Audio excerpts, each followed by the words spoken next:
دیکھیں بڑی یہ تو مولانا فضل الرحمان صاحب خود بتا سکتے ہیں کہ ان کا موقف جو ہے اس کی کیا تبدیلی ہے, کیا اس کی وجہ یہ ہے کہ آج وہ حکومت میں نہیں ہے. اگر آج وہ حکومت میں نہیں ہے, اگر آج ان کے پاس وزارتیں نہیں ہیں, تو میرا خیال یہ ہے کہ ان کو صبر کرنا چاہیے, ان کو پاکستان کے اداروں کے ساتھ چلنا چاہیے. آج پاکستان کی جو سالمیت کو مسائل درپیش ہیں, اور آپ نے دیکھا کاظم صاحب کہ اللہ تعالیٰ کی ذات نے پاکستان کو جو عزتیں نصیب کی ہیں, پاکستان نے اپنی سے 10 گنا بڑی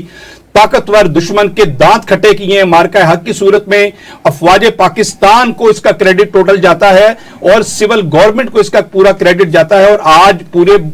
دنیا کی جو ڈپلومیسی میں پاکستان کو اللہ کی ذات نے جو مقام دے دیا ہے, تو یہ چیز ایک آبویس ہے کہ آج پاکستان میں جو انتشار کی جو سیاست ہے, اور پاکستان کے جو دشمن ہیں بیرونی سطح پر بھی متحرک ہیں. بلوچستان کے اندر جو وائلنس ہو رہا ہے, جو کے پی کے اندر وائلنس ہو رہا ہے, آپ کے کشمیر کے اندر جو وائلنس ہو رہا ہے, آج وجہ یہ ہے کہ پاکستان کو جو عزتیں نصیب ہوئی ہیں, لوگوں کو وہ ایک آنکھ نہیں بھا رہی. تو یہ تو موقع ایسا تھا کہ جب آپ افواج پاکستان کے ساتھ شانہ بشانہ کھڑے ہوتے,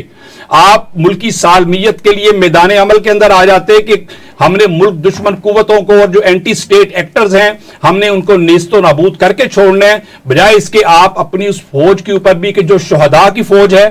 جو شہادتیں دے رہی ہے, جو ملکی سالمیت کے لیے جو جد و جہد کر رہی ہے دن رات, جو انٹیریئر اور ایکسٹیریئر لیول کے اوپر جو ہماری اور فوج اللہ تعالیٰ کی ذات نے, اور ایسی فوج کہ جس کی ٹیکنالوجی کی برتری, جس کی بہادری, جس کی شجاعت جو ہے وہ پوری دنیا اس کی گواہی دے رہی ہے. اور آج ایک ایسے ایٹمی ملک کے اندر پاکستان کو جو مسائل درپیش ہیں, حقیقت یہ ہے کہ مولانا کی اس بات سے پوری قوم کو تکلیف پہنچی ہے. ہم اس کی دل کی گہرائیوں سے اس کی مذمت کرتے ہیں, اور ہم سمجھتے ہیں کہ مولانا جیسے دانشمند آدمی کو فوری طور پر اپنے الفاظ واپس لینے چاہیے اور قوم سے معافی مانگنی چاہیے. اچھا صاحب, ایک طرف اگر پاکستان کی سیاست کی بات کی جائے تو پاکستان ایک طرف معاشی ترقی کی طرف جو ہے وہ حکومتی دعوے کیے جاتے ہیں کہ جا رہا ہے, اور پاکستان میں کافی زیادہ پروجیکٹس, اور اللہ کی طرف سے جو دو دیگر جو ماضی میں واقعات پیش آئے, جس میں جو ایک ہمسایہ ملک سے جنگ تھی, اس کے ساتھ ساتھ ایران اور امریکہ میں کی جو جنگ میں ثالث کا کردار ادا کرنا پاکستان کے لیے نو ڈاؤٹ کہ ایک بڑا بریک تھرو جو ہے وہ آیا, اور عالمی سطح پر پاکستان کا نام جو ہے وہ روشن ہوا, جس کا کریڈٹ پاک فوج کو بھی جاتا ہے اور موجودہ حکومت کو بھی جاتا ہے. لیکن اب کافی عرصے کے بعد نہ صرف JUI بلکہ جماعت اسلامی کی جانب سے بھی جو ہے وہ حکومت مخالف اور سوئی اشیاء خورد و نوش کی جو قیمتوں ہیں ان کے خلاف, بجلی اور گیس کے خلاف جو ہے وہ احتجاج کا سلسلہ جو ہے وہ جاری کرنے کا اعلان کیا گیا ہے. آپ کیا سمجھتے ہیں کہ کیا وجہ نظر آتی ہے کہ کافی عرصے کے بعد خاموشی, اور خاموشی کے فوراً بعد مولانا فضل الرحمان صاحب جو ہیں وہ آ کے پنجاب میں جلسہ کرتے ہیں, اور جماعت اسلامی جو ہے وہ بھی ملک بھر میں جو ہے وہ جلسے اور احتجاج کا سلسلے جاری کرنے کا اعلان جو ہے وہ کر دیتی ہے؟ دیکھیں قاضی صاحب, یہ پاکستان جو ہے یہ سیاسی جماعتیں یہاں پر الحمدللہ آزاد ہیں. ہر سیاسی جماعت کو حق ہے کہ وہ اپنا منشور عوام کے سامنے پیش کرے. ہر سیاسی جماعت کو حق ہے وہ پبلک میں جائے, اپنی بات کرے, اپنے موقف کو کے بارے میں لوگوں کو آگاہ کرے. اس کے اندر کوئی دو رائے نہیں ہے کہ یہ تمام جماعتیں وہ ہیں جن کے نظریاتی اختلافات بھی ہیں, جن کے طریقہ کار کے بھی اختلافات ہیں, اور یہی ایک جمہوریت کا حسن ہوتا ہے کہ جماعتیں اپنے اپنے بلا شبہ ہم سمجھتے ہیں کہ JUI بھی جلسے کرے, جماعت اسلامی بھی جلسے کرے, جو ایسے پوائنٹ ہیں جو جہاں پر عوام کو کوئی تکلیف پہنچتی ہے اس کے بارے میں حکومت کو آگاہ کرنا, یہ سیاسی جماعتوں کا یہ ان کا تقاضا بھی ہے. لیکن میں سمجھتا ہوں کہ آج جب پاکستان کو اندرونی اور بیرونی طور پر سالمیت کے مسائل درپیش ہیں, اور اللہ کی ذات نے بڑے لمبے عرصے کے بعد پاکستان کو اکنامیکلی سٹیبل کیا ہے, آج انڈیکیٹر پازیٹیو آ رہے ہیں, آج آپ کی معیشت جو ہے وہ ٹریک پہ آ گئی ہے. آج آپ کے جب PDM کی گورنمنٹ آئی تھی تو $1 بلین کے ریزرو موجود تھے, آج $18 بلین کے ریزروز کے اوپر حکومت کھڑی ہے. آج آپ کا سٹاک ایکسچینج پرفارم کر رہا ہے, آج تمام انڈیکیٹر پازیٹیو آ رہے ہیں. ان حالات کے اندر بلا شبہ سیاسی جماعتوں کا حق ہے کہ وہ تنقید کریں, ضرور کریں, لیکن ملکی سالمیت کے اوپر سمجھوتا کرنا اور پاکستان کے ان اداروں کو جو اپنے خون سے